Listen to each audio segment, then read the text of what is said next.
우리는 지난 시간에 이 세상에 두 가지의 그 조류, 역사적 흐름이 있다고 하였습니다. 주여, 네. 아멘. 네.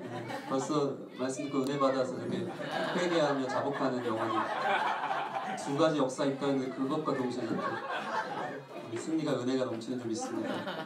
네. 하나는 이 두 가지 역사예요. 뭐 인류의 역사가 무슨 뭐 한반도의 역사, 무슨 뭐 제국의 역사 이런 거는 그냥 땅의 역사고요.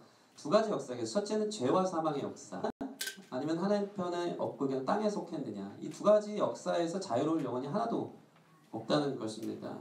첫사람 아담 아래의 죄의 역사, 죄의 지배, 이 죄의 왕노릇하는 역사에 누구나 그것에 잠식되어져서 거기에 노예가 되어져서 살아간다는 것이 우리의 존재라고 하였습니다. 죄의 영향력은요, 우리의 현실의 삶 속에서 날마다 다가오는 도전인 것이죠. 여기서 자유로운 영혼이 없었을 겁니다. 한 주 동안 살면서 여러분 죄 가운데 자유했습니까? 여전히 우리는 구원받았음에도 불구하고 애굽이 좋았는데 그 어둠을 사랑하는 마음들이 여전히 이렇게 시퍼렇게 살아있어서 죄의 역사가 도전해 오는 것을 이렇게 환영하면서 이렇게 다가가는 사람들이 또한 있다는 것입니다. 이 죄의 다스림에서 자유로울 영혼이 없다는 거죠. 그런데 지난주에 이 두 가지 역사를 바울이 강조하고 있죠. 이 두 가지를 비교합니다. 다른 한 가지 역사가 있는데 그것은 사망의 역사보다 강한, 더욱 넘치는 생명의 역사가 있다는 것을 바울이 비교하면서 설명하였습니다. 이 죽음에서 생명의 역사로 인도할 수 있는 유일한 한 가지는 예수 그리스도를 믿는 믿음으로 가능하다고 하였습니다. 쉽게 얘기해서 예수님이면 된다. 예수님 맞아. 내 삶에 나의 구원자가 계시지. 나의 구원을 완성하시는 분, 내 삶을 인도하시는 분, 주님이 계시지. 주님밖에 없네. 이 고백하는 자들을 통해서 죄의 역사에서 생명의 역사로 완전히 바뀌어지는 인생들이 되어질 줄 믿습니다. 여러분, 이것만 믿으면요, 주님께서 우리를 의롭다 하시고 이제 우리는 의와 생명의 역사의 통치를 받는 사람들이 되어진 것입니다. 우리 기쁨의 교회 모든 청년들 안에 이러한 생명의 역사가 여러분을 지배하는 일들이 있기를 소원합니다. 구원받은 하나님의 사람들이 함께 예배하는 자리가 한 명도 빠짐없이 이 자리가 되어지기를 바랍니다. 이것은 죄보다 강해요. 그래서 우리가 아무리 죄 가운데 있더라도 생명의 역사를 한번 옮겨진 사람은 절대 이리로 가는 법이 없어요. 아무리 죄 가운데 있더라도 주님은 끝까지 우리를 찾아내십니다. 추격자처럼 마침내 우리를 추격하여 찾아내셔서 우리를 건지시고 인간의 죄의 역사를 통해서도 주님의 은혜의 방편으로 역전시키는 것. 이게 하나님의 은혜인 것을 여러분 믿으시기 바랍니다. 이게 유일한 소망인 거예요. 그렇다고 항상 하는 얘기가 뭐였죠? 죄 가운데 은혜가 있으니까 죄를 지으려고 하겠느냐. 이게 6장 처음의 부분인데 죄의 대가는 아주 쓰다는 사실을 많이 아파요. 많이 아프기 때문에 여러분들이 경험하지 않고 하나님의 긍휼과 자비보다는 하나님의 은혜와 사랑 안에 거할 때에 누릴 수 있는 영광스러운 복된 가치 있는 내 과거가 후회스럽지 않은 그러한 여러분의 젊은 날들이 되었으면 좋겠습니다. 우리 옆 사람 보면서 당신의 삶에 은혜가 함께할 것입니다. 우리 찬양 하나 더 했으면 좋겠는데 시작됐네 아까 하는데 딱 이 죄의 역사에서 은혜의 역사, 생명의 역사로 옮겨지는 거거든요. 이 찬양하면서 나에게 새로운 역사, 그리스도에게 접붙임되어져서 의의 역사로 인도하신 하나님을 찬양하고 이어서 말씀 전했으면 좋겠습니다. 여러분의 이 역사가 이미 시작된 줄 믿습니다. 아멘. 하나님이 붙드십니다. 시작됐네.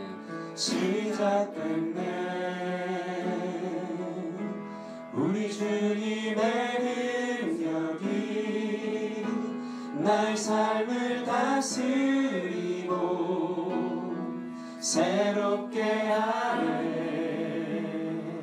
자유 안에 죄와 사망으로부터 나의 삶을 변하고 아멘. 충만하네. 그것이 주님의 은혜입니다. 은혜로다 주의 은혜 자격 없는 나에게 주시는 한량없는 주의 은혜 은혜로다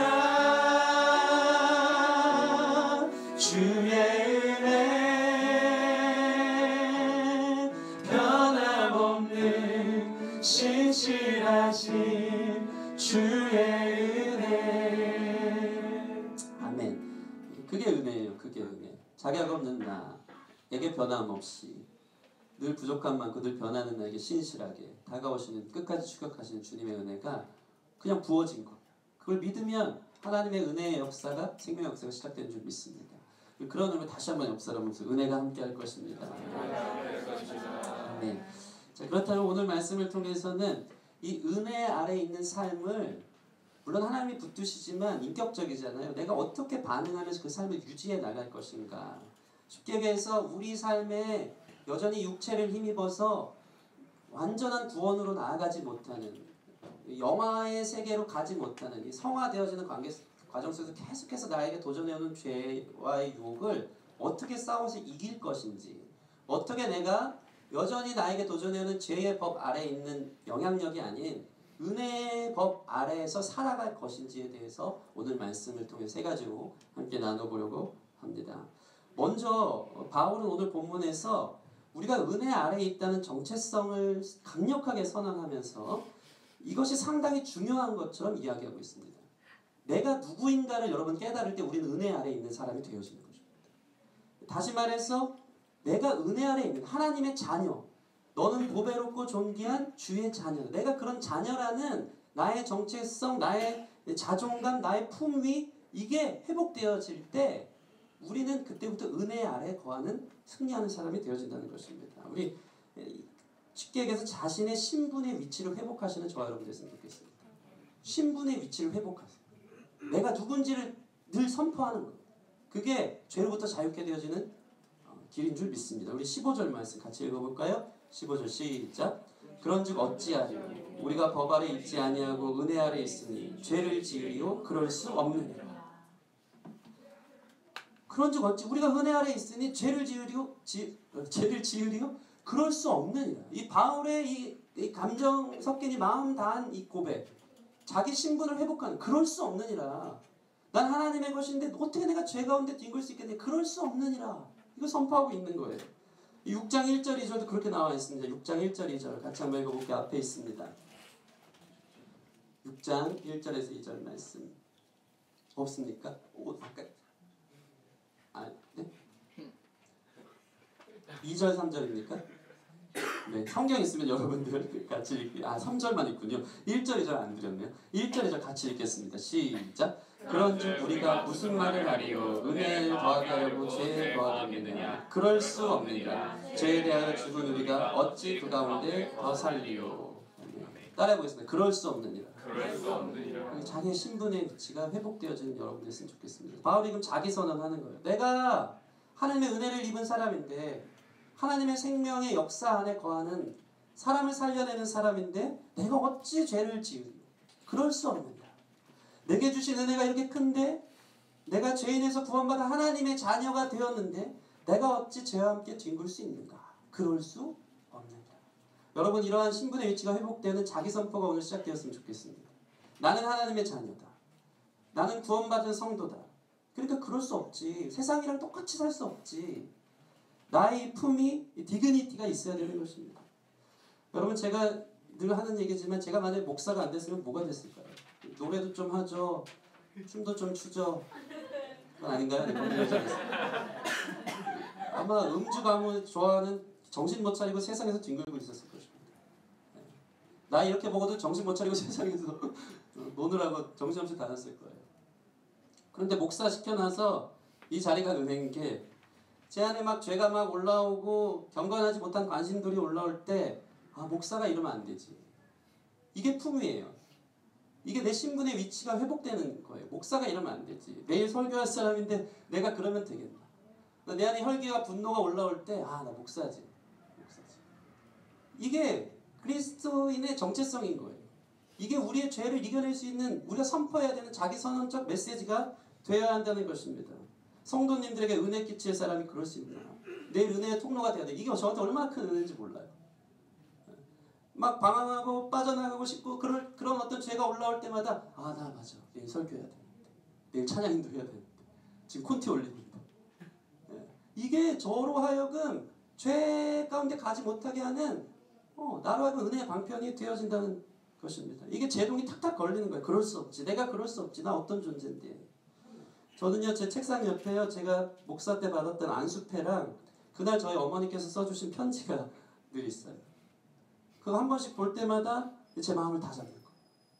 편지 내용이, 우리 어머니가 편지 너무 잘 쓰십니다. 그 갖고 왔어야 되는데 오늘 깜빡하고 갖고 와서 읽었어야 되거든요. 여기 가로 열고 편지 읽는 시간 이렇게 써있는데 편지가 다음에 기회가 되면 뭐 대충 이런 내용입니다. 아들, 내가 너 기도로 그렇게 키웠어. 목사 된 거 축하해. 너 목사 된 것만 생각하면 마음이 억헉거린다. 이 억헉이란 단어 참 이게 와. 근데 그게 이게 마음을 와요. 욱하는 거랑 좀 다르죠. 억헉. 억헉거려. 이게 복합적인 마음이죠. 저 철없고 막내 아들이 목사 됐다고 목사 안수 받고 그러는데 그러면서 하나님이 감당할 수 없는 은혜 주시고 감사합니다. 그 억헉거린다 그 표현만 들으면 제가 막 억헉거려요.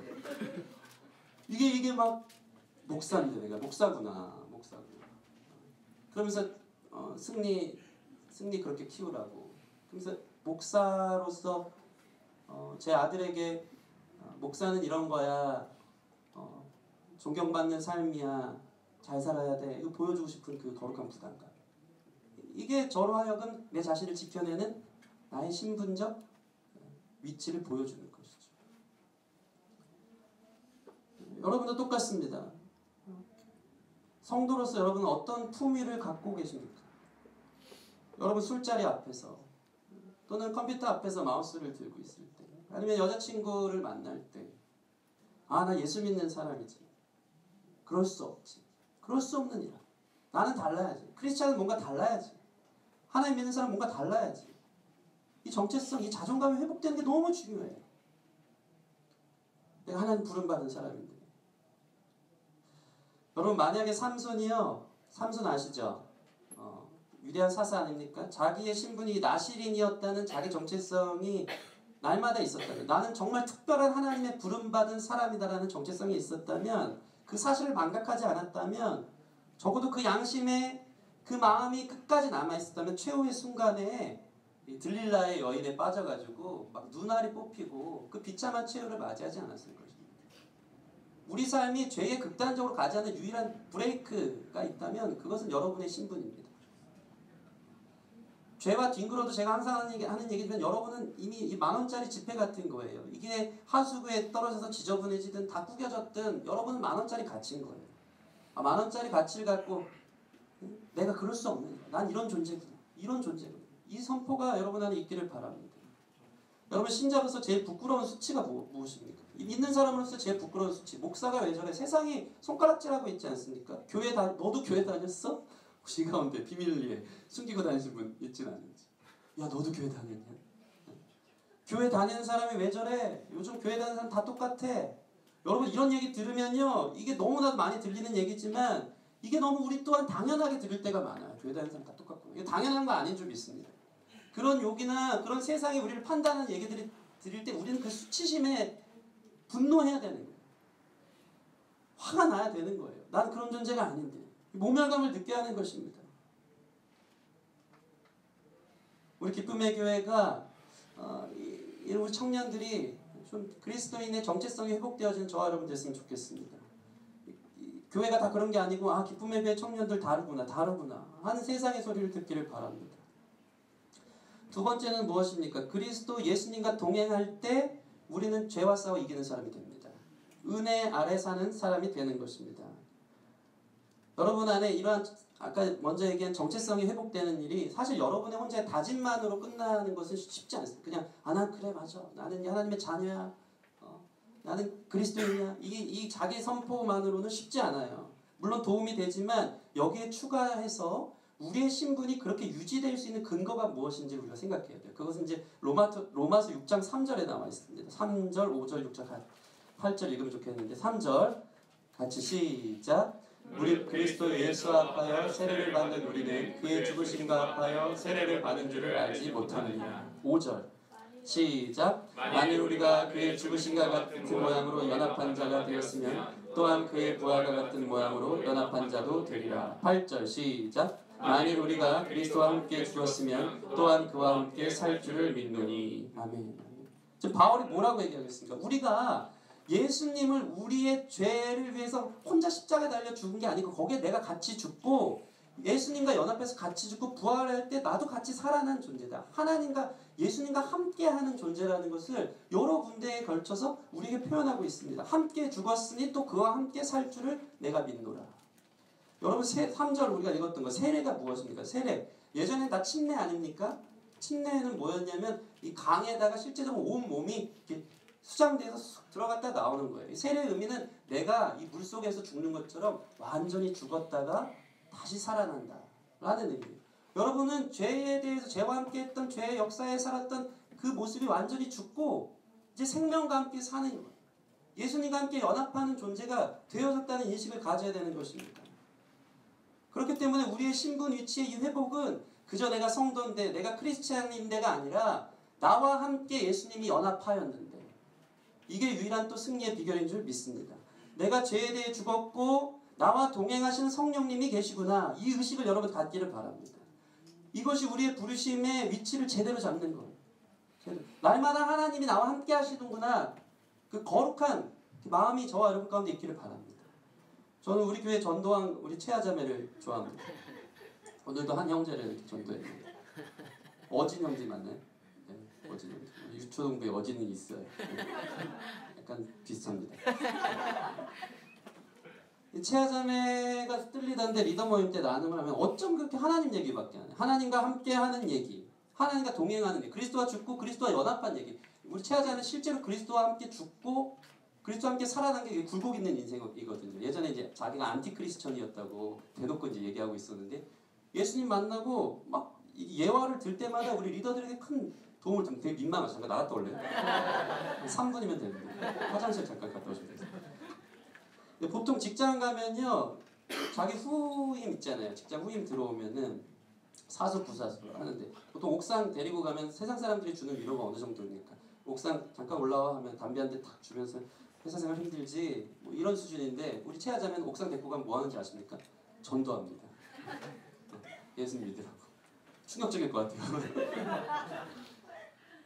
지난번에는 우리 학원 알아봤는데 건너편 학원이 자기가 다녔던 학원인데 거기가 좋아서 이제 넣었나 봐요. 넣었는데 거기가 잘 안 되고 생뚱맞게 그 반대편 학원이 자리가 나서 거기를 들어갔는데 최하자미가 딱 리더모임 때 그 얘기 하더라고요. 나를 왜 하나님이 그 학원이 아닌 이 학원으로 인도해 주셨나.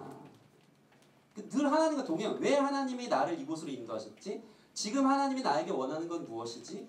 이 질문이 날마다 있는 거예요. 그게 그리스도와 연합한 자의 모습인 건데 그러면서 묻다 보니까 학원에서 만난 자취하는 동생 하나를 위해서 하나님이 자기를 이곳에 보내줬다는 얘기예요. 그래서 이 친구가 이름이 뭡니까? 박송현 그죠 자매. 이번에 조이풀 라이트 때 데리고 오는 자매. 학원 인도하심도 하나님의 뜻이구나 생각해서 뒤에 있는 친구 혼자 자취하면서 이렇게 막 살아가는 그 친구랑 이제 문자 톡하면서 또 예수님 전하고 그래서 조이풀 라이트 데리고 오기로 합니다.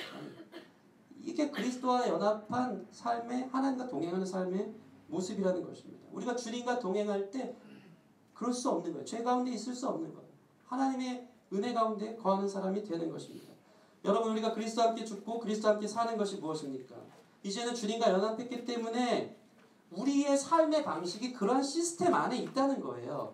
성령님이 한순간도 우리를 떠나지 않습니다. 믿으십니까? 여러분 죄 가운데 있어도 절대 떠나지 않아요.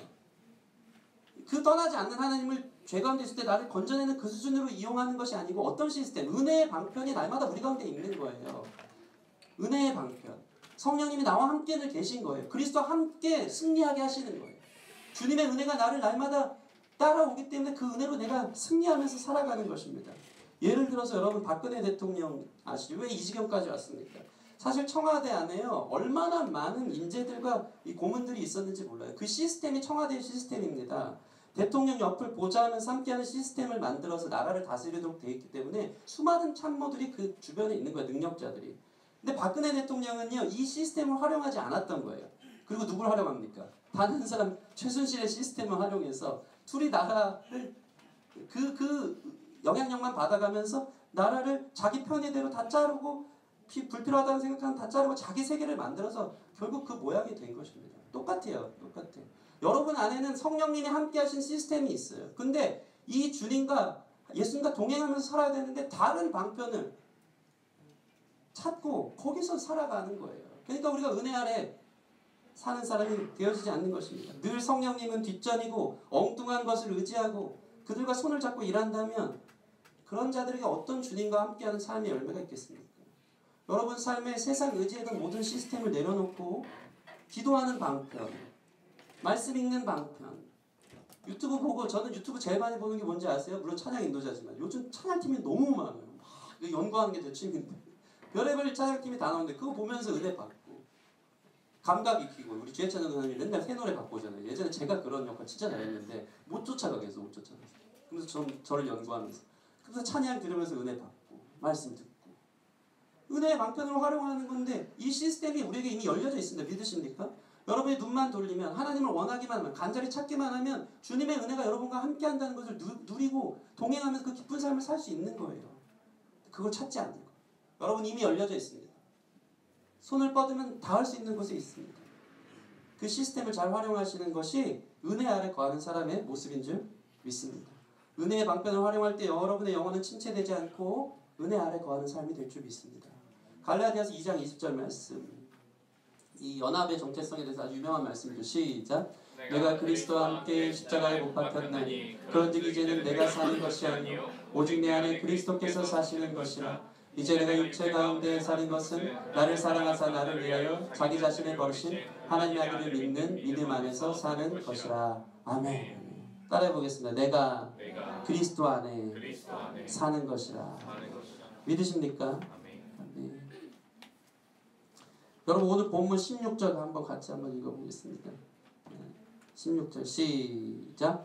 너희 자신을 종으로 내주어 누구에게 순종하든지 그 순종함을 받는 자의 종이 되는 줄을 너희가 알지 못하느냐. 혹은 죄의 종으로 사망에 이르고 혹은 순종의 종으로 의에 이르느니라. 아멘. 아멘. 순종의 종이 되길 바랍니다. 은혜의 방편을 이용하는 저와 여러분 됐으면 좋겠습니다.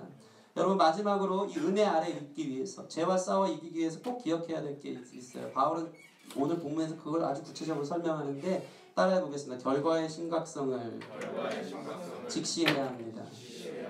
오늘 본문을 보면 하나님께서 우리 사람들에게 자유의지를 주셨어요.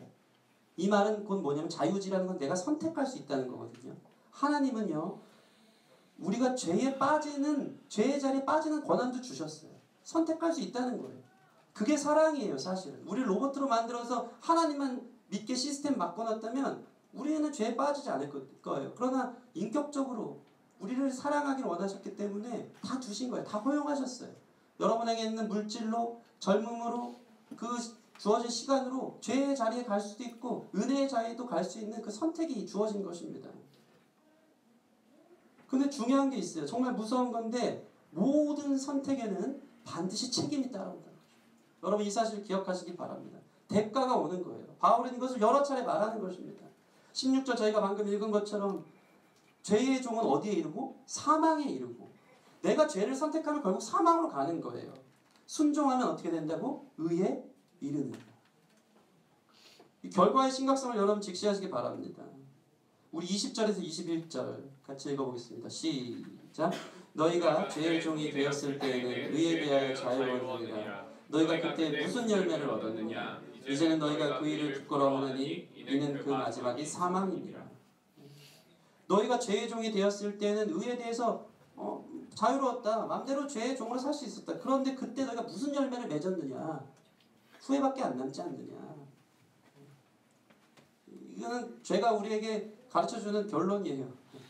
후회밖에 안 남아요. 예수님이 가르쳐주신 지옥에 딱 정의가 있어요. 울며 슬피 울며 이를 갈미 있으리라. 그게 뭐예요? 슬피 울며 이를 갈미 있으리라. 죄에 점철된 삶을 살면 결국에는 내 삶에 이런 후회와 좌절과 낭만만 온다는 것입니다. 시간은 가고 그 결과는 반드시 오는 것입니다.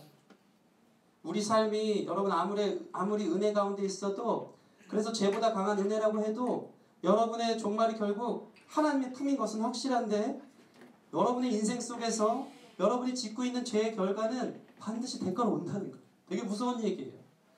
이것을 이용해서 하나님의 나라로, 생명으로, 천국으로 인도하시지만 여러분 죄는 반드시 결과를 초래한다는 것을 기억하시기 바랍니다. 무서운 얘기예요. 여러분 보세요. 요나가 하나님 떠나 다시스로 갔습니다. 이건 꼭 죄였거든요. 하나님의 표적에서 벗어나는 일, 하나님 원하는 곳에 가지 않았던 죄였는데, 그 결과가 어떻게 됐었죠? 풍랑이 일어나기 시작하니까 요나가 내 잘못 때문에 그렇다고 대신 죽습니다. 그래서 뛰어내렸는데 하나님이 뭘 준비하셨죠? 큰 물고기를 준비하셔서 그를 삼킵니다. 우리는 이 큰 물고기를 생각할 때 와, 요나를 구원하신 하나님만 생각하는데요, 그 큰 물고기의 3일 동안의 일들을 여러분 생각해야 돼요. 그 죄의 대가가 얼마나 힘들었는지를 여러분 큰 물고기 안에 있었던 3일을 기억하라는 것입니다.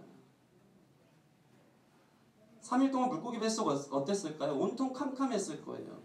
바닷물 속에, 이 뱃속에 있으니까, 물고기 뱃속에 이상한 소리가 났겠죠. 뱃속에서. 그리고 온갖 그 물고기의 위액이 분비되고 온통 생선 비린내와 해초로 뒤엉켜서 3일 동안 금식하며 회개기도밖에 한 게 없을 거예요. 그게 죄의 대가예요. 그걸 너무 쉽게 생각하지 마세요. 요나는요, 물고기 뱃속에 3일을 뭐라고 얘기하냐면 스올이라고 그래요. 거기 지옥이었다. 지옥.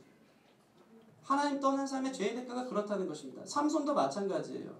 아까 얘기했지만 두 눈도 뽑히고 노예 생활을 하게 됐어요. 들릴라에게 빠져서 죄의 극단적인 삶의 결과를 맛본 거 비참해요. 그러나 그의 끝은 그가 살았을 때 죽인 자보다 죽으면서 죽인 자가 훨씬 많다고 성경은 해피엔딩처럼 이야기합니다.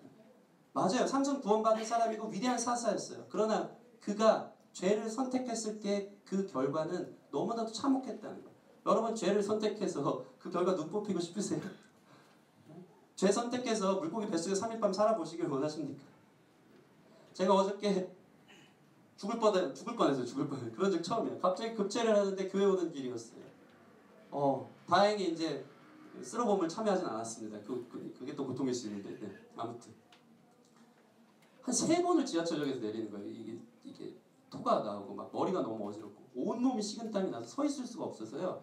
2번째는 누가 좀 등을 좀 두드려 줬으면 좋겠는데 이게 안 나오는 거예요. 이게 나와야지 머리 아픈 게, 머리가 깨질 땐 아프더라고요. 그래서 토를 막 하는데 지하철 화장실에서 여러분 30분 있었던 적이 있습니다. 핸드폰 볼 여유도 없고요. 너무 힘이 드는 거예요. 어디에 의지를 해야 될지 모르겠는 거예요. 진짜 화장실 붙들고 이러고 있었어요. 일어설 힘도 없고 나 이러다 죽겠구나. 이게 응급실 불러야 되는 게 이런 경우인가. 그리고 나서 집에는 가야지 하면서 이게 하늘을 보면 어지러우니까 이 가방 두고 진짜 대낮에 취한 사람처럼 이렇게 하고 비틀거리면서 가다가 이제 5호선 타고 이제 화곡역 내렸는데 마침 마지막이 남았던 토가 이제 나오더라고요. 지하철 문과 열린과 동시에 이제 화장실 갈 틈도 없어요. 이렇게 잡고 나이 먹은 그 생각을 해보세요. 사람들 다 쳐다보는데 빡 달려가가지고 쓰레기통에 사람들이 와, 저 얼마나 취했으면 저기 너무 초라한 거예요. 그 와중에도 재활용인가 일반 쓰레기인가 그걸 확인하면서 여긴 아니, 재활용은 아니지. 그래서 일반 쓰레기 다 토하고 나니까 나는 음식물 쓰레기였는데 이게 후회가 되더라고요.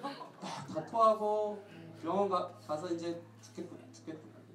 그러면서 요나 생각나는 거예요. 요나 얼마나 힘들었을까. 물고기 뱃속에 3일 동안. 우습게 여기면 안 되는 거예요. 죄의 대가를. 하나님 무서운 분인 거예요.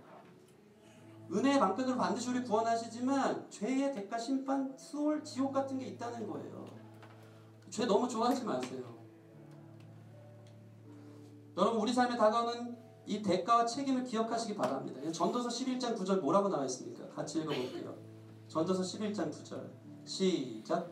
청년이여 내 어린 때를 즐거워하며 내 청년의 날들을 마음에 기뻐하여 마음에 원하는 길들과 내 눈에 보이는 대로 행하라. 그러나 하나님이 이 모든 일로 말미암아 너를 심판하실 줄 알라. 되게 평이한 어조인데 상당히 무서운 얘기죠. 뭐라고 얘기합니까? 또 원하는 대로 살아. 눈에 보이는 대로 살아. 젊은 대로 흥청망청 그렇게 살아. 다 허용됐어. 근데 그 결국은 뭐라고요? 백가지 불이니까 심판이다. 나이 먹고 후회하지 마시고 젊었을 때 여러분의 젊음을 가장 아름답게 금과 같은 젊음을 하나님께 올려드린 저와 여러분 됐으면 좋겠습니다. 여러분 탈무드에는 이런 얘기가 있어요. 죄악은 처음에는 손님처럼 겸손하지만 그대로 두면 주인 행세를 한다. 죄는 그래요. 결국 우리로 하여금 후회하게 만드는, 우리를 장악하는 죄의 영향력 아래서 우리를 죽이려고 하는 것입니다. 죄는 손님처럼 달콤한데 결국 여러분을 지배하는 것. 이 죄의 결과를 우리는 늘 직시하시길 바랍니다. 예외가 없습니다. 이 구글 회사에서요, 저개발 국가의 지하철역마다 메인 서브웨이마다 무료 와이파이를 설치해 주기로 했었답니다. 그 예로 예전에 뉴스에 나왔었는데 인도의 유명한 역에 무료 와이파이를 설치해 줬대요. 근데 그 기사 제목이 이거였어요. 기껏 설치했더니 들어가는 사이트의 대부분이 포르노 사이트. 이게 통계가 나온 거예요. 무료 와이파이를 설치해 줬으니까 도대체 인도 사람 그 아침 출근 시간에도 그거를 그 무료 와이파이 지하철역 된 데서 기회가 됐는데 그 기회를 전부 다 포르노 사이트 들어가는 데만 다 찾아다니는 거예요. 그게 이 현실인 거예요. 우리에게 선택권이 있는데 우리는 의에 대해서 생명에 대해서 선택하기 싫어하고 그 기회만 있으면 죄에 대해서 선택하는 거예요. 죄에 대해서. 그 결과가 오늘날 이 세상이 얼마나 음란하고 어두운 세상이 되어버렸습니다. 여러분의 선택은 무엇입니까? 여러분의 오늘의 선택은 무엇입니까? 여러분의 삶이 죄가 아닌 의의 종이 되어 그 결과가 거룩함에 이르고 영생에 이르기를 축원합니다. 우리 23절 함께 읽어볼까요? 23절 시작. 죄의 삭은 사망이요 하나님의 은사는 그리스도 예수 우리 주 안에 있는 영생이니라. 아멘. 여러분 이 말씀을 다 아는 말씀인데 이 말씀도 사실 결과를 직시하게 합니다. 죄의 삭은 무엇이라고요? 사망이요 하나님의 은사는 예수 안에 있는 영생이니라. 근데 이 마지막 말씀인데 이 말씀에 기가 막힌 대칭 구조가 있는데 여기에 차이가 있어요. 그게 뭐냐면 죄의 삭은 사망이에요. 삭은 뭐냐면 이게 군대 용어예요. 헬라어로 군대 용어로 쓰이는데 배급, 지불, 보상이란 뜻이에요. 죄의 명령에 순종한 보상으로 사망을 준다는 거예요. 그런데 하나님의 삭이라고 나와 있지 않고요. 하나님의 보상이라고 나와 있지 않고요. 하나님의 은사는이라고 나와 있어요. 은사는 영어 성경으로 보면 기프트라고 나와 있어요. 죄의 삭, 죄의 대가, 죄의 보상이 아니고 하나님의 은혜는 하나님이 주시는 그 은혜는 우리에게 선물로 주어졌다는 것이 이 대칭 구조의 차이를 보여주고 있는 것입니다. 여러분 나의 삶의 대가, 그 삭은 사망일지 몰라도 자격 없는 나에게 주어진 그리스도 예수의 은혜는 선물인 것을 믿으시기 바랍니다. 이게 거저 주셨다는 거예요. 우리에게 주신 선물을 열면 영생이다. 내가 의의 종이 된 것, 하나님이 나를 의의 종 삼은 것, 그 결과 영생을 얻는 것, 이것은 선물이라는 거예요. 우리의 행위로 얻어진 것은 죄의 열매밖에 없지만 만약 나의 행위를 의지해서 영생을 얻으려고 그렇게 살 수 있는 사람은 아무도 없겠지만 선물로 주어졌기 때문에 우리의 삶은 선물을 받은 자들 안에서 영생으로 가는 삶인 줄 믿습니다. 이 마지막 결론을 여러분이 기억하시고 오늘 말씀을 마무리했으면 좋겠습니다. 이게 얼마나 멋있는 말이에요. 이미 여러분의 삶에 선물로 주님의 은혜가 주어져서 여러분의 삶은 영생을 향해 나가는 줄 믿으시기 바랍니다. 그래서 감사함으로 시작하는 거예요. 이미 내 신분은 그리스도 예수의 자녀, 하나님의 자녀된 신분이에요. 그 위치를 회복하는 거예요. 이미 영생으로 갈 거니까. 이미 하나님은 나와 함께 하시는, 성령님 나와 연합하셔서 늘 나와 함께 하시는 은혜의 방편을 준비하고 계시는 분. 그렇죠? 그 주님은 우리의 삶의 결론은 아무리 죄 가운데 걸어가도 이 땅에서 지옥을 맛볼지언정 결국 죽고 나면 하나님 천국, 영생을 얻는 사람이 되어지는 것. 이게 우리에게 주어진 놀라운 은혜라는 것을 기억하시기 바랍니다. 그래서 로마서 8장 37, 39절 우리 같이 읽고 말씀을 마치길 바랍니다. 37절 잘 아는 말씀입니다. 시작. 그러나 이 모든 일에 우리를 사랑하시는 이로 말미암아 우리가 넉넉히 이기느니라. 내가 확신하노니 사망이나 생명이나 천사들이나 권세자들이나 현재인이나 장래인이나 능력이나 높음이나 기쁨이나 다른 어떤 피조물이라도 우리를 우리 주 그리스도 예수 안에 있는 하나님의 사랑에서 끊을 수 없느니라. 아멘. 아멘. 우리 옆 사람 보면서 하나님의 사랑에서 끊을 수 없습니다. 여러분 보세요. 여러분의 궁극적 종말은 영생인 것을 믿으시기 바랍니다. 변함없는 은혜의 자리가 여러분과 함께 하는 거예요. 그렇기 때문에 그렇게 가기 때문에 우리 안에 있는 은혜 아래 지배받는 삶을 위해서 우리가 달려가는 저와 여러분 됐으면 좋겠습니다.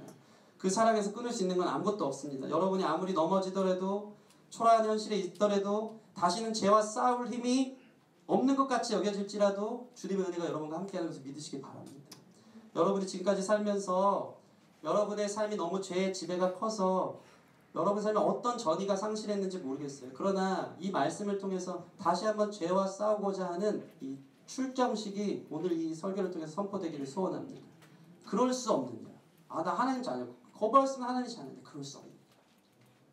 나와 동행하신 성령님과 함께하자. 예수님과 함께하자. 그리고 이 결과에 책임이 있다는 것을 직시하자. 이게 세 가지를 여러분 기억하실 때 은혜 아래 거하는 삶, 풍성한 은혜 아래 거하는 삶을 살 수 있을 줄 믿습니다. 우리 세상의 유혹 시험이 같이 찬양하고 기도하는 시간 가졌으면 좋겠습니다.